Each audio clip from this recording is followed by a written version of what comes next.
You're listening to the Mindful Mama podcast, episode 112. Today we're talking about how to make time for mindfulness. Welcome to the Mindful Mama podcast. Here it's about becoming a less irritable, more joyful parent. At Mindful Mama, we know that you cannot give what you do not have. And when you are thriving, when you have calm and peace within, then you can give it to your children. I'm your host, Hunter Clark-Field's Mindful Mama mentor. I coach overstressed moms on how to cultivate self-awareness in their daily lives and to take family and life to a new level of peace and cooperation. I've been practicing yoga and mindfulness for over 20 years. I'm the creator of the Mindful Parenting course, and I'm the mom of two girls who challenge me every day to hone my craft. So thank you and welcome back to the Mindful Mama podcast. I'm so glad that we're here connecting again today. If you're new, welcome to the podcast. This episode is one of my monthly episodes with my friend Carla Naumburg, and we're going to be talking about how to make time for meditation, how to make time for mindfulness. So I know this is going to be helpful for you because you're wanting to start your meditation practice and get more peace and equanimity into your life, right? Right. Yes. I think that you're going to like what you hear today about meditation, and you're going to learn about some of the benefits that are so powerful and important for moms, especially, and parents, especially. So I hope that you will listen all the way to the end because there's some important resources too at the end of this podcast. Thank you so much for the iTunes reviews that have come in. We're over 100 now. Yay! So thank you to Mama Christian, to T Park 44, and to KCCC2 for the wonderful 5-star iTunes reviews. I'm so appreciative. Thank you so much. KCCC2 says that it was her new favorite podcast, and T Park 44 mentions my conversation with Dr. John Duffy as a must-hear for all parents of teens and soon-to-be teens. So that's episode 105. You can go and listen to that. You're welcome. Thank you, T Park 44, and thank you so much to Mama Christian. She wrote Hope with 5 stars for the review. So thank you so very much for those wonderful reviews. That helps out a lot. Thank you. And then finally, just before we dive into this episode of my conversation with Carla, I want to let you know that we just have a few spots left for my in-person spring retreat. So if you want to come hang out with me, spend a day together, enjoy deep relaxation, mindful, conscious discussion, a great speaker, good food, a beautiful place, come and hang out with me in Wilmington, Delaware on April 14th. And you can find out more about that at mindfulmamamentor.com/spring retreat or on the events page on my site. But that's mindfulmamamentor.com/spring retreat. There's less than 6 spots left. So if you're interested, get your ticket now, and then we'll get to hang out in person. And now, on to this episode.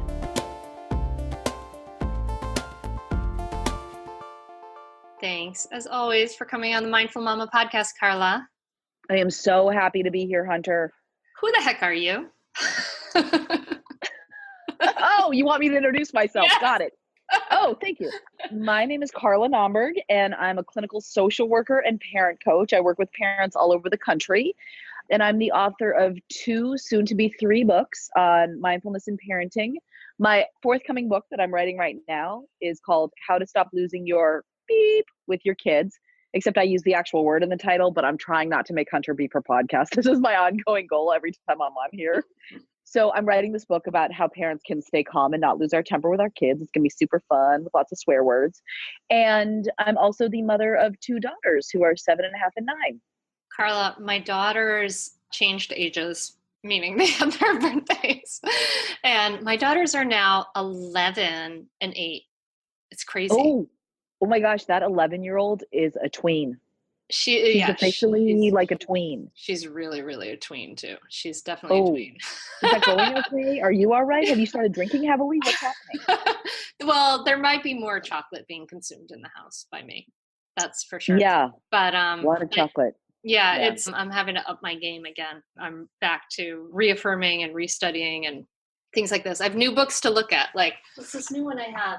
Hold on. 14 Ways to Hide in the Closet. That one? 14 That's a years great old. one. Hold on. My book.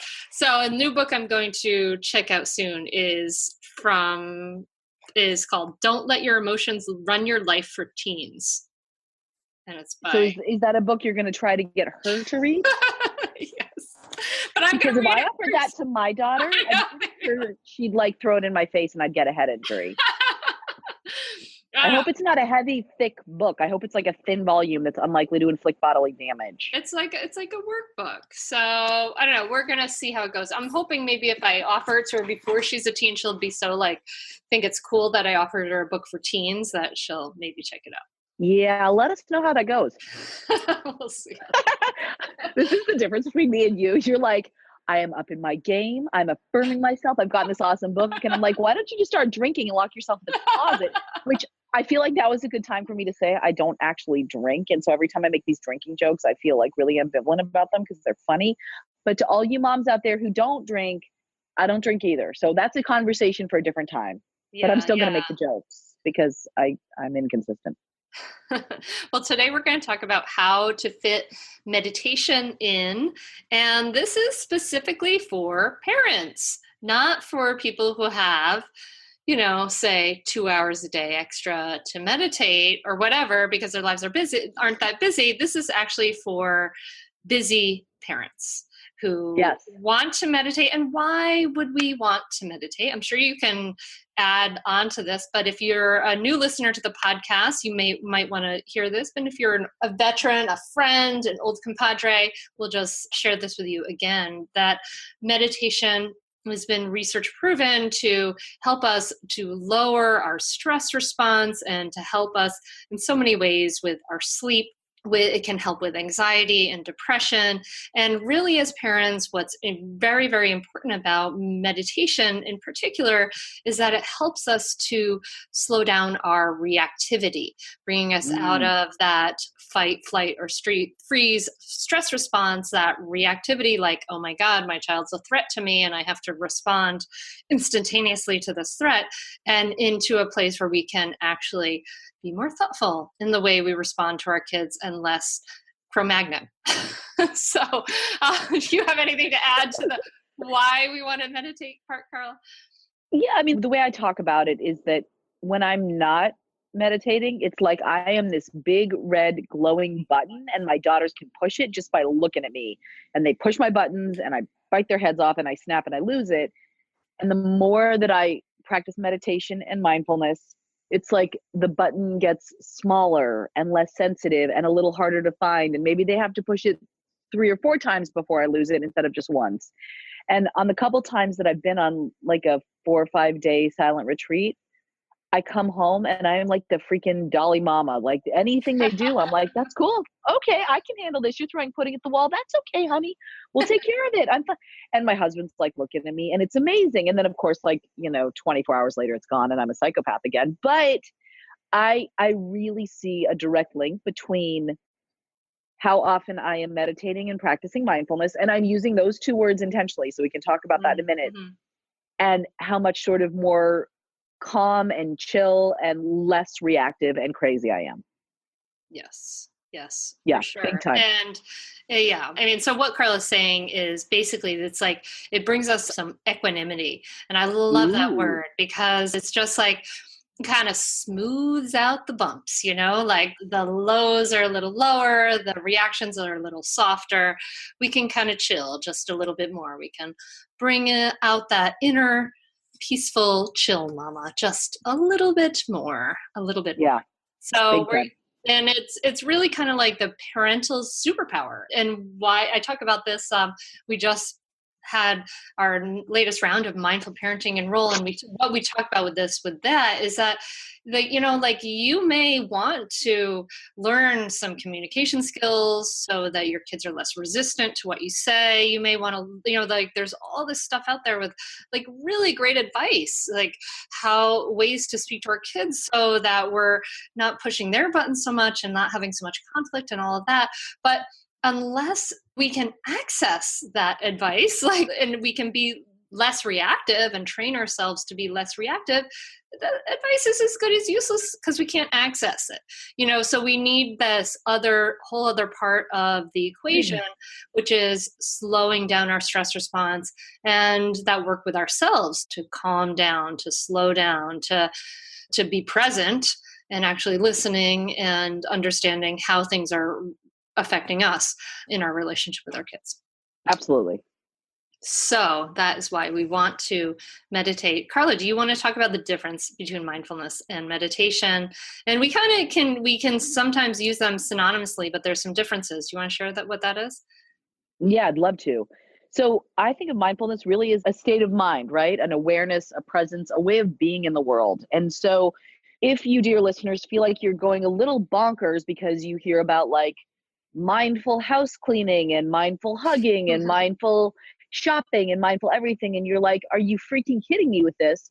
Well, it's because it's just a shorthand for saying anything we can do mindfully, which means we're paying attention to what we're doing. We're interested in what we're doing. We're sort of curious and compassionate about whatever's going on, rather than, standing over this pot of noodles and being like, I freaking can't stand my kids and I hate dinner time. And why am I making noodles for the 87th time this week? It's like, okay, here I am. I'm just making noodles. Am I feeling frustrated? Why am I feeling frustrated? It's okay to feel frustrated when your kids won't eat anything but noodles. And so there's a subtle difference there, but that difference, that ability to be present for what we're doing. So we're doing like one thing at a time with our mind and body, and we're interested in our experience. It really does lower your stress, make you less reactive. It's like instead of having, 20 tabs open on your computer browser and then all of a sudden the computer freezes up and you don't know what to do, you've got one tab open and you're actually reading what's on that tab. So that's how I think about it. So that's mindfulness. Now, this is a skill. It's something we can get better at doing it. And research has actually found that some people are sort of more inherently mindful than other people, which is not surprising. There's always going to be differences in what we're good at. But the good news for all of us is that we can all get better at it. And the way we get better at it is by practicing. So meditation is the formal practice of mindfulness where we are actually sitting down or standing or walking or lying down. I mean, there's a lot of ways to do it, but we are making a choice that in this moment, I am setting aside time just for me with the explicit intention of practicing mindfulness. And the way I think about it is if, sort of throughout the day, we're just sort of kind of trying to mindfully be aware of whatever we're doing. That's kind of akin to saying, I want to get in better shape, so I'm going to walk over across the parking lot to get to the mall, or I'm going to take the stairs instead of taking the elevator or whatever. And meditation is like going to the gym. It's like, I really, want to do this. I'm going to go to the gym and actually exercise these mind muscles. And I know we don't have muscles in our mind, but you know what I'm saying. Just because I feel like you're going to get emails like, Carla, there's no muscle. I know, no muscles in the mind. And what we know about meditation is that the impact is what we call dose-dependent, which means that the more you meditate, the more you're going to experience the positive benefits of meditation. And then what I find is, if you go to the gym and you're in good shape, then when in the middle of the day, all of a sudden you've got to grab your toddler from running into the street while you're holding 14 grocery bags, you're going to have the physical ability to do that at the spur of the moment because you're flexible and you're in good shape. And the same is true with mindfulness. If you've been practicing, perhaps by meditating every day, then when you are all of a sudden in a stressful moment where there's 14 things going on and you need to make a quick decision and your kid is nagging you, you will be more likely to be calm and intentional in that moment because you've been practicing all along. So for me, that's where I see the real benefits of meditation, is that I'm much more likely to be calm and compassionate and the kind of parent I want to be. And it comes easier in the course of a busy day when I have been meditating. Does that make sense? That's a beautiful, beautiful explanation. And I think that I want to add to that. I love that you mentioned that it's dose dependent. And I want to add that, sometimes when we talk about some of these like benefits, like equanimity or, we're less reactive and things like that, this doesn't mean like we have sparkles shooting out of our ears and we have no problems anymore. I totally do. I do. know. I've seen those sparkles. Anyway, but I mean, because the thing is like, but I want to mention this other benefit is that when things do happen, like When my preteen, my tween says something that hurts my feelings and makes me sad and I cry and then I recover a little more quickly. Right. And that's a really important benefit, I think, as parents, is that when, say, we lose it or say we have something happens and our equilibrium is upset, a steady practice of mindfulness and meditation can help you get back to your equilibrium more quickly. I mean, I think it's pretty much because you're practicing it. What you practice grows. And so your brain is more used to this calmer, peaceful state. And so it's easier to get back to it. And it's really important that why we're talking about fitting it into your daily life, because it really is important that you practice it. You can't just go out, and expect to be calm and not so reactive when your world is falling apart and everybody's screaming and there's pudding on the wall. If you haven't been practicing it, it is like the gym metaphor is great because it really is like a muscle that you build. And literally in the brain, there are networks, and it's much easier for you to create those connections when you've been practicing. It's literally in the brain like a deeper groove, a more well-worn path in the brain, that it's easier for your neurons to connect in that way. So quite literally, it becomes much easier with practice.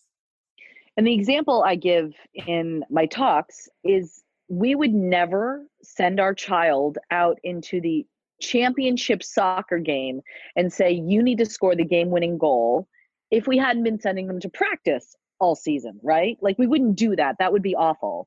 It would be mean, and they'd probably fail because they hadn't been practicing.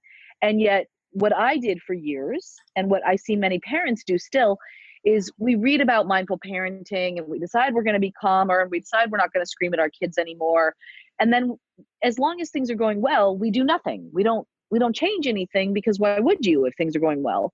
But then all of a sudden, you're in the middle of the dairy aisle at the grocery store and the kid is having a fit. I cleaned up my language there. The kid is having a fit and screaming. And for us parents, that's kind of like, the championship soccer game-winning goal. The pressure is on. How are you going to respond? And so then we haven't been practicing all along and we expect ourselves to be perfect, but we don't know what to do. So we fall into these old habits. We get cranky and snap at them. And then even worse, we beat ourselves up for not doing better. And what I really want to say to parents is, if you're trying to stay calm or more present or more patient with your kids, it's not a matter of willpower. And I think when we set ourselves up for thinking it's willpower, that's kind of doing ourselves a major disservice. It's a matter of practice and really compassion for giving ourselves for when we get it wrong, because kids can really show up with some doozies, and this parenting thing isn't easy. So when we can practice the skills we want, practice when it's easy, so that when it's hard, we'll already have those skills down. And then when we screw it up anyways, which we all will, and it's okay, to be compassionate to yourself. Yeah. Yes, Yeah. exactly. So now everyone wants to meditate, right? You want to meditate? Oh, of course. I want to meditate. It's funny because before I started my meditation practice, I read about meditation for about a decade. And then Me too. Doesn't everyone? We all read it. I love doing it. Oh, listener, you don't have to read about it for a decade or listen to me and Carla talk about it for a decade. No, they do have to listen to us for a decade, but they can meditate right now. They can meditate right now. They can do both. Our listeners are talented. You can do both. I mean, really, and even beyond parenting, meditation just helps you be more present for your life. And I mean, my gosh, like, we get this life, we get this one life, and we don't want to spend the whole thing like lost in anxiety and completely distracted and staring at a little box in our hands. Like, we want to be able to be present for this life. And it's hard to be present for this life because life is intense and challenging and, just a lot to take in. And meditation can really help you to just be present for your life and to be present for all those, because when we numb the bad things, right? When maybe by our shopping or having a drink or our cookies or whatever we're doing, or a distraction with our phone, we're numbing all the good stuff too. Like, we miss all these good moments too. So just another plug for being present for life. Yes. Well, I think it's the big stuff, right? That's really hard to be present for, but it's also the small stuff. And a perfect example of this is literally 10 minutes ago, right before we got on the phone, I went ahead and made myself a cup of coffee and forgot to put the mug under the coffee maker. So I come over and there's a huge puddle of coffee all over my Oh counter, no. which is like sad on so many levels. But that made my life a little bit harder. And I say a little bit, it's a little bit harder. But all of a sudden, I've got this huge spill to clean up and I've got to make another cup of coffee. And then I spend a few minutes thinking I'm an idiot because how many times am I going to do this? And just that one thing, not such a big deal. But when we have some version of that 10 times in a day where you can't find your keys and you leave your wallet on top of the car at the gas station and you forget to turn off the stove and you spill the coffee. And I mean, one time when my daughter was a baby, I drove her all the way to daycare and got there before I realized I hadn't buckled her into her car seat. Oh my Like I put her gosh. in and I forgot to buckle her. I was horrified and terrified. I think I don't know. I'm clearly still processing this one, even though it was almost a decade ago. And so if we're lucky, these little gaffes won't turn into something bigger. But even if they don't, every time we lose, forget, break, drop, whatever the things in our lives, it makes our day feel a little bit harder. And good golly, life is hard enough. I just said good golly. Okay. Anyways, life Smiley. is hard enough. I know, right? When I'm, the point is like busy life with kids is hard enough. Let's not make it any harder. And when I am more mindful, which I'm more likely to be when I'm meditating, life feels just a little bit easier. And that's not nothing. Yes, it makes a huge, huge difference in life. For me, personally, it made the difference between having a practice of 10 minutes of meditation.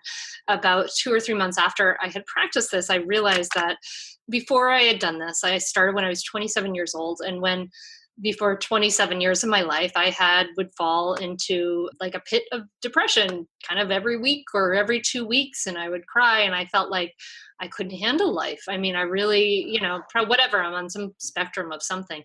But after doing meditation for a couple months, I thought, oh, nothing is working. This is not even like I'm just sitting here thinking the whole time. But I hadn't had any of those pits of depression at all. And I don't get them anymore. So, I mean, it can, depending on where you are, that percentage difference in your life can be really huge. Hunter, Yes. I'm going to ask you a question that I know is on everybody's mind because you just said 10 minutes a day and every single, you know what question's coming because you get it every time you give a talk and I get it every time I give a talk. How long do we have to meditate for, Hunter? I mean, seriously, give me the magic number that's going to fix all my problems while not taking up my entire day. Go ahead, starting now. All right. So, as you know, of course, Carla, there's no magic number, and it's kind of like exercise, right? Like it's dose dependent. So, the more you do, the better you feel in a lot of ways. But it doesn't mean you have to go be an ultra marathoner to feel fit and good and healthy in your body and to have a better experience of life, right? And so, it's the same with meditation. And for me, starting out 10 minutes a day felt okay. That felt like a good way to start out. But I actually have, on my website, I have a meditation that's for free. That's 3 minutes.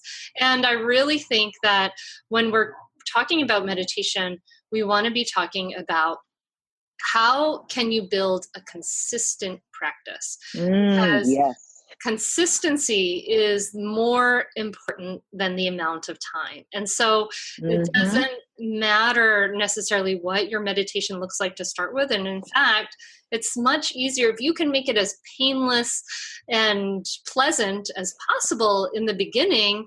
What you really want to be doing for the first month, 2 months, 6 months is to just make it so that you're building a habit of making this thing a part of your life. So making it 3 minutes a day, 5 minutes a day, if that feels good, sure, try out 10 minutes a day. But you know what? 1 minute a day counts. And if you're being very intentional and saying, I'm going to sit down and make this, consistently do this 1 minute a day, every day after I brush my teeth, I just sit on the toilet lid and I set a timer for a minute, that's a great practice. That's a really wonderful way to start a practice. That's right. And I love that you used the teeth brushing example because the goal, so for me, here's the deal. Every time I get out of the shower, I have to brush my teeth. It's just become such a habit that if I take 2 showers in a day, it doesn't matter. I just have to brush my teeth after I get out of the shower. And what I'm trying to get to, and to be all honest with our listeners, I'm not there yet, but I want to get to the point where I have that sort of relationship with meditation that I get up in the morning and I meditate or whenever it is, that it's just a thing that it's like, nope, I just do it. And I'm not there yet. It's a practice for me. But that I think is the ideal thing, that we have some sort of trigger that it's like you get up in the morning or you drop your kids off at school or whatever it is, and then you just meditate. Now, I think this is particularly hard. This is a long-term goal for me, and it may not be till my kids are at college because my schedule varies so much from day to day, depending on whether or not my kids are in school. Hello, snow days. We're like in knee deep in snow day territory. My kids are unpredictable about when they wake up. It depends so much day to day. My schedule varies. And so I am not at a point yet where I have that sort of perfect, really super consistent time for my meditation. And so I just want to offer that to parents, that it's a goal to work towards. But if you find it's really hard to do it the exact same time every day in the exact same way, that's okay. Like, be flexible and be understanding. And I actually want to share, Hunter, if I can, really quick, 3 very brief stories that happened to me early on in my meditation practice that were such a gift to me. The first is, I was listening to a podcast with a well-known meditation teacher, and the interviewer asked the guest, "So tell me about your meditation practice." And the teacher said, "In all honesty, I haven't meditated in 2 weeks. I fell off the wagon and I'm not back on yet." Wow. And to hear this person who was such a big name in the mindfulness community say that in his public space in a really honest and authentic and compassionate way was such a gift to me. I wanted to hug him. I was like, thank you. I needed to hear that from somebody that I thought was perfect. None of us are perfect. We're all struggling. So that's the first one that happened to me. The second one was, I remember a time being on retreat with a different well-known mindfulness teacher. And this teacher sent us all out to go up and do our mindful walking. So I'm like doing my little zombie mindful walking. Not that my brain was a zombie, but you kind of look like a zombie when you're doing mindful walking. Yeah. And I turn this corner and there's the meditation teacher sitting on a bench checking their phone. And to me, again, total gift. I was not like, "What are you doing?" I was like, "Thank you. You're a human being. And when you're in the middle of a busy day teaching a whole retreat, instead of meditating, you're checking your phone." Like, that was actually, I admired the person and I was grateful for it. Like, right, we're not perfect. And then the third piece was just, I took a year-long seminar on meditation and psychotherapy when my kids were toddlers. And part of the requirement for the seminar was that we be meditating for 40 minutes a day. And I was like, yeah, I can totally do that. And then within a week, I was like, yeah, I'm totally not doing that. So a couple weeks in, I went to my instructor and I said, "I have to be really honest with you. I'm not meditating for 40 minutes a day. It's just not happening." And he looked at me and he said, "You have young children in the house. Your children are your practice." And again, such a gift of compassion and understanding. When you are a parent with children in the house, especially if they're young children, and especially if you are a full-time parenting in the home and not working outside the home, it's going to be especially challenging for you, and let it be okay. Like, that's the place where we really want to come in with some compassion. Yeah. Yeah, exactly. Yeah. And let's get down to I love those stories, Carla, because But let's focus. Oh, no. I love those stories. I think that those are really helpful. I love that for me, even too. Those are great to hear. And they're new ones. I love that. So if you want to have a practice and you maybe have an unpredictable schedule, and like Carla said, we're working towards maybe an ideal of when you can kind of fit it into your life. There's some ways you can fit meditation into your life that can be kind of sneaky, right? So you can, I think it is kind of ideal to do it first thing in the morning before anyone else wakes up. That's really kind of a nice thing to do if you can do that. I mean, I'm so serious about this in my life because I know it makes such a huge difference in my life that I have kind of a freakishly long bedroom. It's like sort of, I don't know, 15 feet long. And I put my alarm clock is plugged in on the opposite side of my bedroom from where I sleep. So I have this guilt of waking up my husband so that it starts to ding and I have to get up out of bed and walk all the way across the room to be able to get my phone. I don't wake up easily. So there are things you can do. That's not one of sort of the sneaky things, but to wake up early is really nice. But you can also fit in a 3-minute meditation maybe after you drop your kid at preschool. Like, say you have a preschooler, you have 3 hours a day, you can sit in the car and do 3 minutes of meditation. You can Totally. you can go in the bathroom for 3 minutes and sit there on the toilet lid for 3 minutes and just sit there and breathe there. You can also practice when you're going for a walk.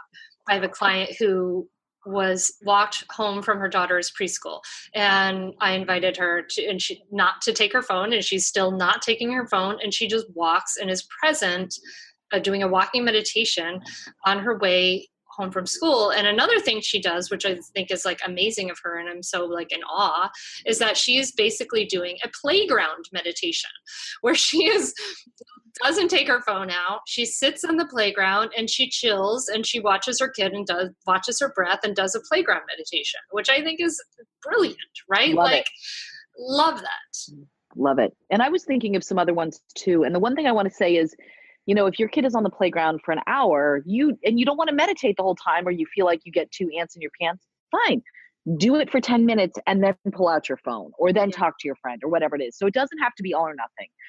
Yeah, that's the same thing for, just to jump in there, for breastfeeding, right? Because if you have a baby. You stole it. I was going to say that. Nursing is a great time. Nursing is a really great time, but your baby might nurse for a while and it could be, Right. it's okay. Right. Like, I found it boring. Like, it's not always all like gazing and gorgeous, but maybe you can set a timer for 5 or 10 minutes and just make those 10 minutes this time, where you're practicing to be present and noticing and expecting your mind to wander and then coming back.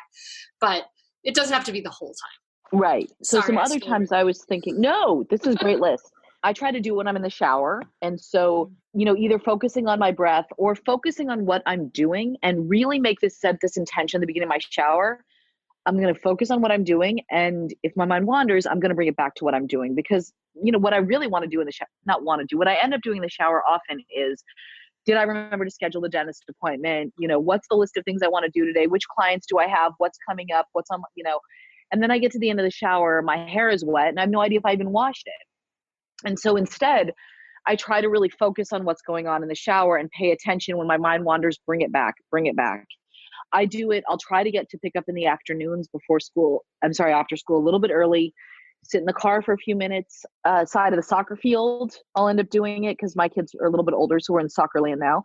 Sometimes, when I put the girls in front of the TV for like 20 minutes, my inclination is, okay, I have to rush through these 20 minutes and get the dishwasher unloaded and dinner started, blah, blah, blah, blah, blah. And often I'll say, no, I'm going to give myself like 5 minutes to just sit here and breathe.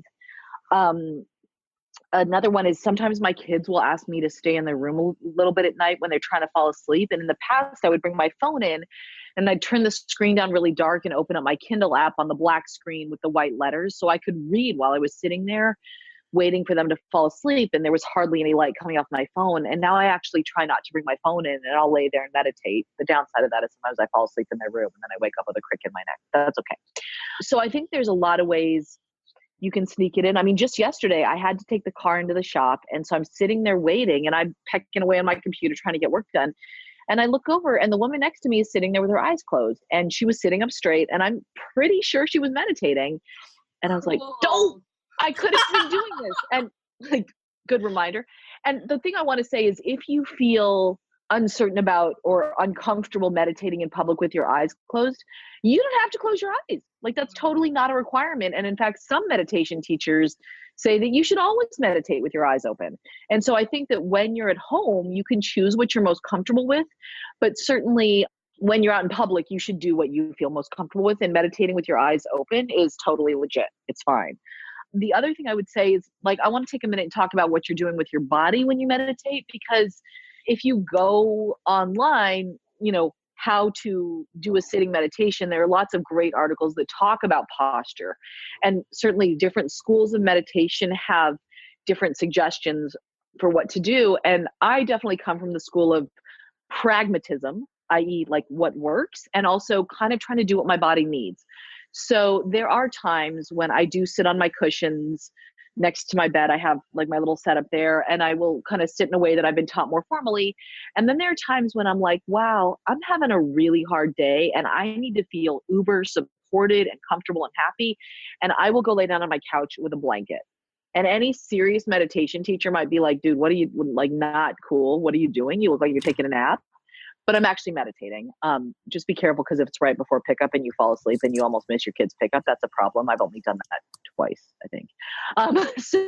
And then sometimes if I notice that my body is super antsy and I am having a hard time sitting still, I try to respect that, and I will get up and stretch a little bit and then sit back down, or I'll go out for a walk and do a walking meditation. So there are a lot of different ways to do this. And I would say, if you're the kind of person that really benefits and thinks it'll be easier for you, if you have specific kind of rules about what to do, that's fine. But if you're the kind of person that's like, I just need to kind of try to calm my mind and focus, then see if you can notice what your body needs and respect that a little bit. Now, Hunter, I know what I said is kind of a little bit controversial in the mindfulness circles, so I'm wondering what you think about that. What, you don't have to sit up straight thing? Yeah, that like it's okay to lie on your couch and meditate. Oh, no, actually, I'm totally with you. I'm good with that. Okay. Actually, there's a really great TED Talk about meditation that I really recommend everybody check out, which is called Debunking the 5 Most Common Meditation Myths by Watkins. And he's this great teacher. And one of the things he suggests is like, chill out like in your lazy boy. Like relax back, like make meditation you want to be as comfortable as you would feel like when you're chilling out watching TV, right? So let's make it really comfortable. And I agree. I think that seems really good. I find I need to sit up. I have a long torso and I have to kind of protect my back. So posture is kind of a thing for me personally, but I feel very comfortable sitting up pretty straight, and all of that. So, and just putting myself in that position can be grounding and can kind of evoke an intention for people. So, there's also that, but it's totally legit to relax on your lazy boy or to lie down and meditate. I have a friend who does a guided meditation when she wakes up in the morning in her bed, because she knows when she gets out of bed, she's not gonna, like, her life is gonna get full and she's not going to do it. So that's smart, really skillful, very practical way to do that.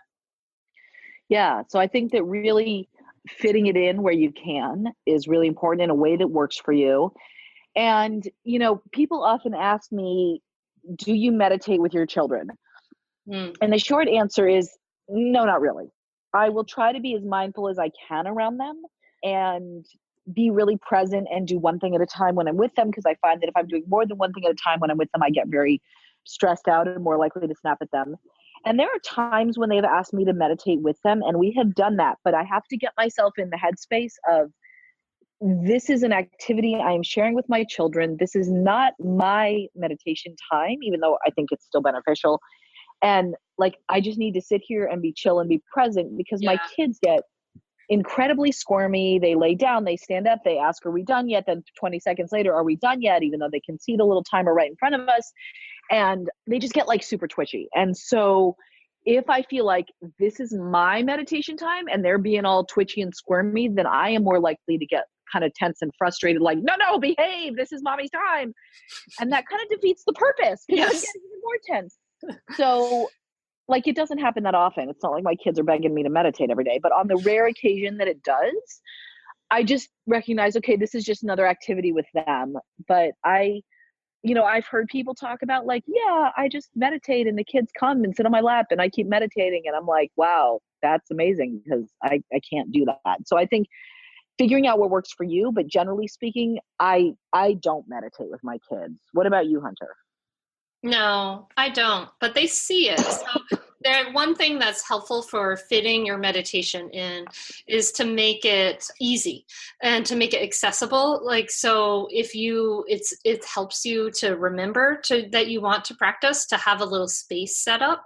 I think that's really nice. So why I mentioned this is because the way I meditate is that at the end of my freakishly long room, I have a trunk with a Buddha on it, and I have my cushion right there to the side, and we have some flowers and things. And so it's like a little space that's dedicated. It's some breathing room. It's a space that's dedicated for meditation. And I think it's nice to have space in your house like that. It's nice to have space dedicated, because it's a mark and a sign to your children and your family that it's important to you, that slowing down and taking care of ourselves and taking care of our minds as well as our bodies is important. And then, so when I meditate in the morning, sometimes they wake up when I'm meditating and they come in and they're 11 and 8 now, or oh my God, yeah, 8. And so it's different than it was when they were little, but when they were littler, like my daughter might come and curl up on my lap and she would just kind of be sleepy and just chill there while I meditated. And it was really beautiful. And sometimes my cat comes and sits in my lap, and I'm super psyched about that, to have kitty Yeah, meditation. that's cool in the cat's fun. Yeah, And no, I it's think not anything formal for them. It's just something that they see that their parents do. And it's just about, for me, walking the talk, and I love the point you make about sort of creating that space, because right now my meditation cushions are really gently nestled in between the chair where I pile my half dirty but could still be worn laundry and the laundry basket full of really dirty laundry. And like I look at it and I'm less inclined to go there because it's not like, oh great, I'm gonna go sit with my laundry. Like that doesn't feel nourishing or lovely or sweet. It just reminds me of how much like the endless laundry I have to do. And so you're actually kind of inspiring me to think more about, can I find a little corner in my house that I could make more inviting and kind of more respectful of this practice that's so important to me. So I appreciate you bringing that up. I think I also love what you said about kind of doing whatever we can to make it easier to meditate. And so I have a couple thoughts on that, if I may share them. One is continuing to get support with this practice. And so whether that's, my synagogue has a weekly meditation group, which I can't make because it's right when I have to drop off my kids at school, but I love that they offer it. And so when you can find things like that, either through your church or your synagogue or local meditation center, or just if you can find a group you can join once a week or even once a month, because one of the great things about meditating with a group of people is it's wicked embarrassing to get up in the middle and walk out of the room. So there's like peer pressure. You have to sit there, and that's actually really good.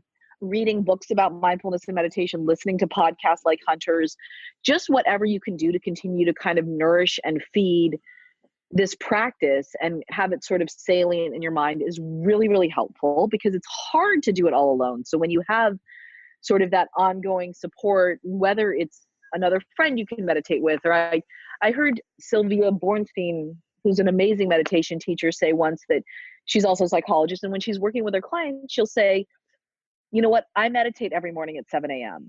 So if you get up at 7 a.m., you can know that we're kind of meditating together. And even though they're in their separate houses, I loved that idea. And she was saying, and you could even shoot me an email afterwards and just let me know you meditated, or I'll do the same thing. And so I thought that was such a skillful and beautiful way to sort of have that connection, even when they couldn't physically be together. So that's one thing. And then the other thing that I often get asked about, and I have very mixed feelings about, is using apps for meditation. And on the one hand, there are some apps, and I'm happy to share my favorite one, which is Insight Timer. And we can talk about that in a minute. There are definitely apps that can be more useful. And I've seen, a lot of meditation teachers out there who do use the apps.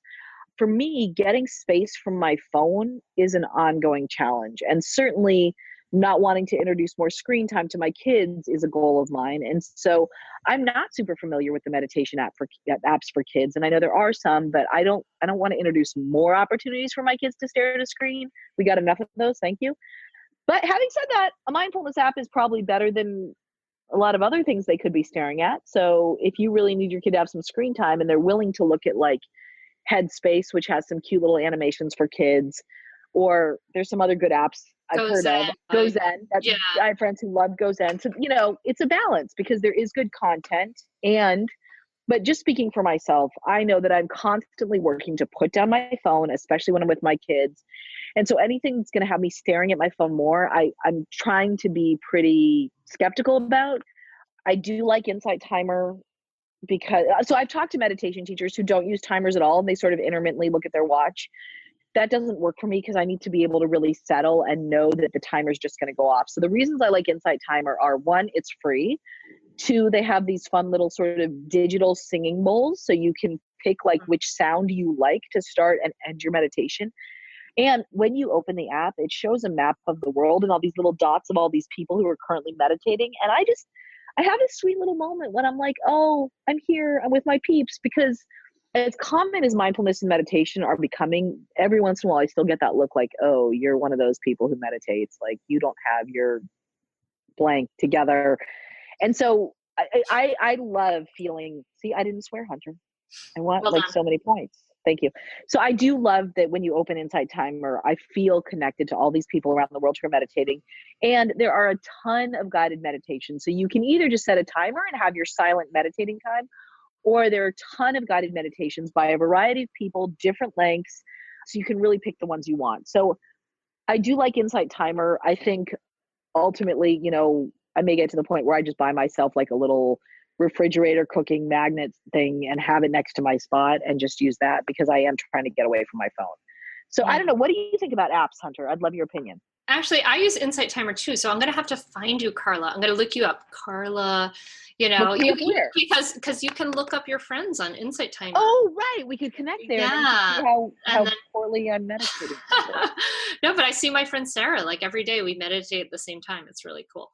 But Oh, I love yeah, that. you guys could look me up. Just look up Hunter in Wilmington, Delaware, and you might find me. And you might notice we're meditating together, which is cool on Insight Timer app. So I do use that, and I like it. And actually, I like it for that's the one of the ways I share meditation with my daughter is as a guide her to sleep meditation, because my 8-year-old sometimes has trouble falling asleep, and Insight Timer has great kids meditations guiding them to sleep. But I hear you about that, and my daughter, my 11-year-old recently said, well, if I can't have electronics in my room, how come you have your phone plugged into your room? Basically, because I use it as an alarm Don't clock. So, but she totally called me out on it. So now I have ordered an alarm clock. And so my phone will have to be plugged in downstairs. So I might be going kitchen timer with you. I don't know. Yeah. So I think I would just encourage, again, what we're going for is making meditation as easy and doable as possible, but also making it as consistent as possible. So if you find that using an app, I mean, I just had a conversation the other night with a guy who's been using the Headspace app. It's a great one. It's not free, but it's a great app. And he's been using it for 3 years. And he's like, I pay for it because I meditate every single day with this app. So clearly that works for him. So I think it's just a matter of sort of experimenting and bringing kind of this curious attitude, like what's working. And if it works for you, great. And if you find that you open your phone, you sit down and pull out your phone to start meditating and instead you're scrolling through Facebook, like maybe not the greatest option. So just try things out and see what works for you. Yeah. This is great. So I hope that we are giving you, dear listener, some ideas about here, like why you want to meditate, how it can really be life changing as far as more equanimity, less reactiveness and things like that. And we've been talking about ways to fit the formal practice of mindfulness in. We talked about the reasons why, like it's important to practice ahead of time. And a lot of people talk about there's a whole other talk about more informal ways of practicing. But I really see that, especially if this is something that's newer to your life, I think it really is, at least I've seen in the women I've worked with and things, that it really is helpful to have at least some small amount of time in your day where you're formally dedicating to this. And what that happens is that this becomes an anchor for you. Like, oh yes, I'm going to do this thing. Oh yes, I remember why I'm doing this thing. And it anchors you to what's important for you. I want to be present for what's important in my life, for my children, for my life. So I'm less screamy and yelly, so I think taking time. So I invite you to think about that. Where in your life, in all these creative ways maybe that we've offered to you, can you fit it in? Is there a lunch break? Is there another habit you can tie it to so that it can be something that's just very small and very doable? And in fact, say you do this and you try to meditate. Another thing is frequency, right? We talked about consistency. My favorite frequency recommendation is daily, but with a caveat. Give yourself a lazy day every week. Give yourself a day where you're not setting the alarm, and it's nice to do that. And sometimes I encourage my clients to do that and they don't do that because they feel so good when they meditate. But it is nice to just give yourself some lazy time. And maybe you try for 5 days a week. Maybe you have a weekday thing too, but try that consistency, but make it really, really small and doable. And when you do it, say you do it for 2 weeks, give yourself a reward yourself. It's not easy. It's hard to meditate sometimes. I mean, it can be very hard. You're facing all of your crazy monkey mind and your thoughts and all of these things. So give yourself something, even if it's like, I'm going to go buy myself some fresh flowers, which I never do. Like reward yourself with something that feels good and supports you. I love that. And I've had multiple meditation teachers say to me, better that you meditate for 5 minutes or 10 minutes a day every day than an hour once a week. Yeah. Like, what we do every day matters more than what we do occasionally. And I think the last thing I want to throw out there that was such a gift to me when I was reminded of this is that there really is no such thing as a bad meditation session. And I Mm-hmm. will come away, I will talk to people, my clients, and they say, "Oh, I'm terrible at this. My mind is wandering so much.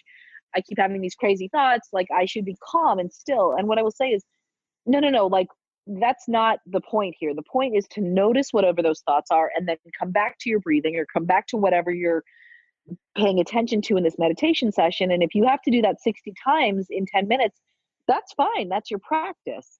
And maybe one day you have this like super grounded, amazing, calm meditation session, and the next day you don't. And that's okay.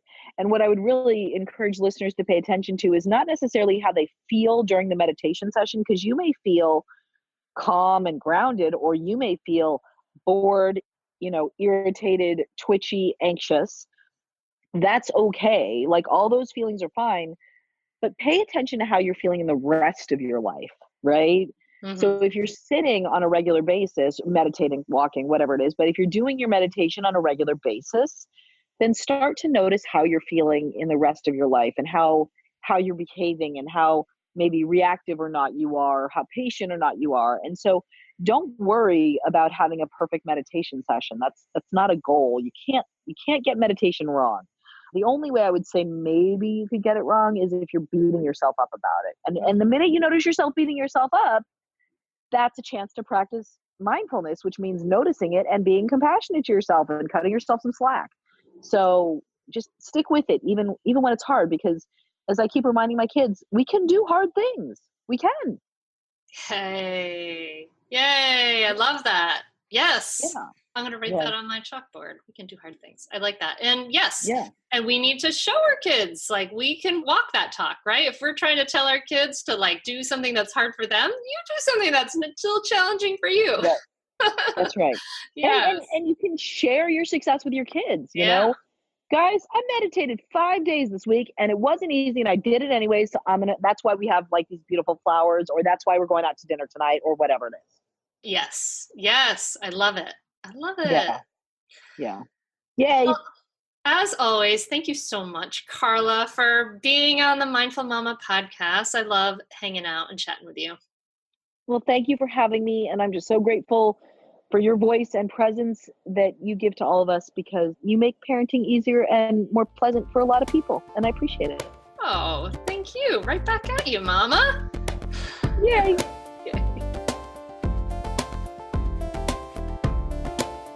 I hope you enjoyed this episode with Carla and my conversation. That woman cracks me up. But I loved her stories about the great meditation teacher who was off the wagon for 2 weeks. And, it doesn't have to be that hard, but the benefits can be so life-changing. It is really, really great. So I hope this episode has really inspired you to make your own practice. And you can find some resources. I have some resources at mindfulmamamentor.com/free resources. I think it is. You just go on my site, it says free. So that's mindfulmamamentor.com. So you can check out, there's some resources for you there. And I hope that you will leave a rating like those wonderful new iTunes ratings we got from Mama Christian and T Park 44. So thank you guys again for those. And I hope you'll come and see me in person, live and in person, at the Spring Mindful Mama Retreat. You can find out more about at mindfulmamamentor.com/spring retreats on April 14th. I hope you'll join me. We can hang out in person. And that's it, I think. Thank you so much for listening. I really appreciate this time that We get to hang out together. It feels like a great connection, I think. So I very much from my heart appreciate you listening and sharing and writing and all the wonderful things that have come from this connection and this medium that we get to connect together. It's very cool. So if you have questions, of course, you can email me at hunter@mindfulmamamentor.com. And coming up in the next episode, we are going to have a very cool conversation with Cheryl Jones. We're going to talk about when your cosmic egg is cracked, and Cheryl Jones writes about a mindful journey. So I think that you will like that a lot. And that's it. I hope you have a really beautiful week. I wish you relaxation and joy, some laughter, a little rest, a little less striving this week. Yeah? Shall we go for that together? I like that plan. Okay. All right. Have a good week. Namaste. Are you frustrated with parenting? Do you want to practice conscious, compassionate parenting, but you don't know how? It's not easy, and there's no roadmap for this. Until now. I'm Hunter Clark-Fields, creator of the Mindful Parenting course, and I know how frustrating it is because I've been there. I struggled as a young mom, and when I found myself yelling and triggered by my child, I knew there had to be a better way. And there is. Mindful parenting is different from other parenting trainings. They don't tell you that all that good advice is as good as useless when our internal stress response is triggered. Mindful parenting teaches you research-based tools and practices to reduce your stress response so that you can respond rather than react. And it teaches you exactly what to say so that you can create willing cooperation from your child. You can learn more and enroll at mindfulparentingcourse.com.